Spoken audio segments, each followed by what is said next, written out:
কিবা কাৰণত যদি আপোনাৰ মনিটাইজ ইউটিউব চেনেলটো যিটো আছে সেই ইউটিউব চেনেলটোৰ যিটো এডচেন্স একাউণ্ট সেই এডচেন্স একাউণ্টটো আপুনি চেঞ্জ কৰিব লাগে আৰু সেই চেঞ্জ কৰাটো কেনেকৈ কৰে মই এই ভিডিঅ'টোত আপোনাক শিকাম একদম নিৰাপদে কাৰণ ইউটিউব চেনেলটো মনিটাইজ হৈ থাকোঁতে আটাইতকৈ নিৰাপদ কৰি ৰাখিব লগা বস্তুটোৱে হৈছে এডচেন্স আৰু এডচেন্সটো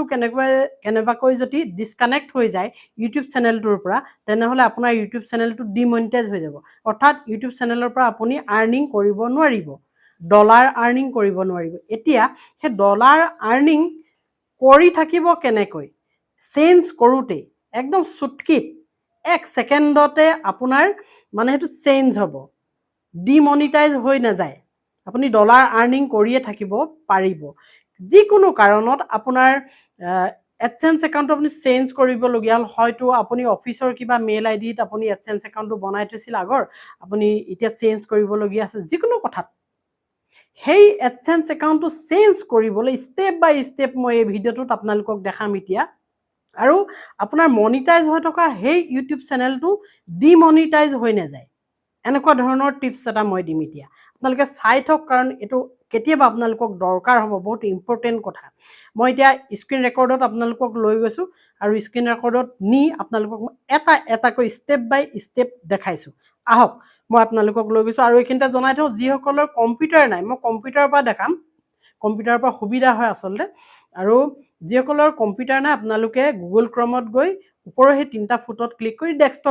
ডেস্কটপ মোড কৰি ল'ব আপোনালোকে গম পায় ডেস্কটপ মোড কেনেকৈ কৰে ডেস্কটপ মোড কৰি ল'লে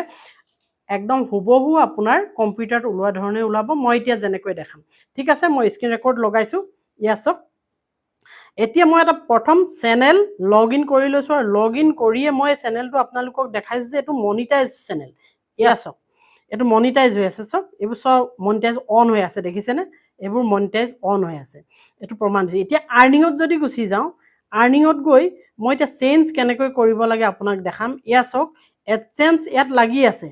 ইউটিউব পাৰ্টনাৰ প্ৰগ্ৰেম অপশ্যন ইয়াত যদি আপুনি চায় এডচেন্স ফৰ ইউটিউব আৰু এইটো পাব্লিচাৰ আই ডি এডচেন্সৰ কিমান লাষ্ট নাম্বাৰটো মনত ৰাখক 94 এই 94টো ইয়াৰ পৰা আঁতৰি যাব বেলেগ এটা এডচেন্স আই ডি ইয়াত লাগিব এইটো 94টো চাওক এই 94টো ইয়াত নেপাব আৰু এইটো এছ'চিয়েট হৈছে ইয়াৰ লগত মই জইন কৰিছিলোঁ মে 7 তাৰিখে 2020 চনৰ এতিয়া চেঞ্জত আপুনি যদি চুই দিয়ে ইয়াত নেক্সট আহিলে নেক্সটত আপুনি কনফাৰ্ম কৰিব লাগিব টু কণ্টিনিউ কৰিবৰ কাৰণে নেক্সটত আপুনি গুচি গ'ল নেক্সটত যোৱাৰ লগে লগে কি হ'ব চাওক আপোনাৰ মোবাইলত যদি লগ ইন হৈ আছে এনেকৈ আহিব আৰু ইয়েছ কৈ 90 বুলি এইটো মোৰ 90 আহিলে হয়তো আপোনাৰ বেলেগ নাম্বাৰ আপুনি চুই দিব আৰু এই ওপৰত you will be redirect to AdSense for YouTube complete this steps এইখিনি আপুনি পঢ়ি ল'ব পাৰে আৰু ইয়াত এটা ইম্পৰ্টেণ্ট কথা দিছে ইয়াত যদি আপুনি এডচেন্সটো আকৌ চেঞ্জ কৰিব বিচাৰে তেনেহ'লে 32 ডেজ আপুনি ৱেইট কৰিব লাগিব আৰু ইয়াত যদি চুই দিয়ে কণ্টিনিউত আপুনি গুচি যাওক কণ্টিনিউত গুচি যোৱাৰ লগে লগে কাম শেষ অকণমান ইম্পৰ্টেণ্ট খালি এৰি থৈ নাযাব মেইল আই ডিখিনি আহিব আপোনাৰ তাত কি মেইল আই ডি আছে আৰু যিটো মেইল আই ডিত আপোনাৰ এডচেন্সটো আছে সেই এডচেন্সটোৰ থকা মেইল আই ডিটো আপুনি ইয়াত চুই দিব চুই দি আপুনি পাছৱৰ্ডটো দি দিব লাগিব মই এতিয়া পাছৱৰ্ডটো দি দিম ইয়াত দি দিলোঁ আৰু নেক্সটত গুচি যাব নেক্সটত মই যেতিয়া গুচি যাম নেক্সটত গুচি যোৱাৰ পিছত কি হ'ব চাওক মই এটা এটাকৈ দেখাইছোঁ আপোনালোকৰ একো অসুবিধা নহয় এয়া এডচেন্স একাউণ্টটো আহি গ'ল কণ্টিনিউ উইথ দিছ একাউণ্ট দেখিলেনে ইয়াৰ পাব্লিচাৰ আই ডিটো মই এতিয়া আপোনাক দেখাম চাওক এইটো পাব্লিচাৰ আই ডি কিমান লাষ্ট নাম্বাৰ 56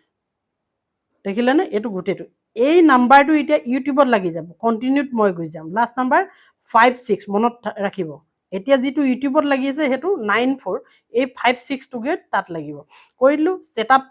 একাউণ্টত গুচি যাব ছেটআপ একাউণ্ট কৰি দিয়ক আপুনি ইয়াৰ পিছত যিটো অপশ্যন আহিব সেই অপশ্যনটো আপুনি একো কৰিব নালাগে নুচুবই এই ৰিডাইৰেক্ট টু ইউটিউব ইয়াত আপুনি নুচুব ক্লিক নকৰিব মই মানা কৰিছোঁ ক্লিক কৰিবলৈ এনেকৈ থাকিবলৈ দিয়ক নিজেই ৰিডাইৰেক্ট হ'ব ইউটিউবৰ লগত এডচেন্সটো ৰিকানেক্ট হৈ যাব আপুনি একো টিপাটিপি নকৰিব ৰৈ দিয়ক ধৈৰ্য ধৰি দেখিলে এতিয়া যদি ইউটিউব পাৰ্টনাৰ প্ৰগ্ৰেম অপশ্যনত গৈ চাই এতিয়াও 94 লাগি আছে পুৰণা এডচেন্সটোৱে লাগি আছে কিন্তু ই কাম কৰি আছে ওপৰত স্কেন কৰি আছে দেখিছেনে নিজে নিজে স্কেন হৈছে এতিয়া চাওক এতিয়া চেঞ্জ হ'ব আপোনাৰ এডচেন্স একাউণ্টটো এয়া চাওক ইউটিউব পাৰ্টনাৰ প্ৰগ্ৰেম অপশ্যনত চাওক এডচেন্স ফৰ ইউটিউব এয়া চাওক মই দেখাইছোঁ এয়া চেঞ্জ হ'লনে 5-6 আগৰ পাব্লিচাৰ আইডিটো নাই ইয়াত এডচেন্স যিটো লাগিলেতো নতুন মই যিটো এতিয়া লগালোঁ এইটো লাগিলে এইটো চাওক আগত আছিলে 9-4 এতিয়া আহিলে 5-6 অৰ্থাৎ মই বেলেগ এটা লগাই দিলোঁ আৰু এইটো কেতিয়া লগালোঁ 11 আগষ্ট এইটো আছিলে 7 মে 2020 চনৰ 11 আগষ্ট 2025ত টাইমটো দি দিছে ইমান সময়ত এতিয়া আপুনি ইয়াৰ পৰা ডলাৰ আৰ্নিং কৰি থাকিব পাৰিব তাৰ চেঞ্জ অপশ্যনটো পিছত আহিব এতিয়া মই আপোনাক দেখাম কণ্টেণ্টত গৈ চেনেলটো মনিটাইজ হৈ আছে নাই চাওক পুনৰ দেখাইছোঁ চেনেলটো মনিটাইজ হৈ আছে অন হৈ আছে দেখিলে গোটেইখিনি অন হৈ আছে একদম চিন্তা কৰিবলগীয়া নাই আপুনি এটা চুটকিত আপোনাৰ এডচেন্স আপুনি চেঞ্জ কৰি ল'ব পাৰে আৰু চেঞ্জ কৰি লৈ আপুনি ধুনীয়াকৈ কামখিনি কৰিব পাৰে কাৰণ চাওক আপুনি এই কামখিনি যদি নাজানে অসুবিধাত পৰিব একদম সহজ জানিলে আৰু নেজানিলে বেছি টান হৈ পৰে মই ষ্টেপ বাই ষ্টেপ আপোনালোকক শিকাই দিলোঁ কেনেকৈ কিবা অসুবিধাত যদি আপুনি আপোনাৰ মনিটাইজ চেনেলটোৰ এডচেন্স চেঞ্জ কৰিবলগীয়া হৈছে তেনেহ'লে সেই এডচেন্সটো কেনেকৈ চেঞ্জ কৰিব 1 মিনিটতে যদি মোৰ এনেকুৱা ধৰণৰ ভিডিঅ'বোৰ ভাল লাগে তেনেহ'লে চেনেলটো ছাবস্ক্ৰাইব কৰি ৰাখিব লগতে বেল আইকনটো ঠিক আছে দিয়ক আকৌ পুনৰ লগ পাম অন্য এটা ভিডিঅ'ত বাই বাই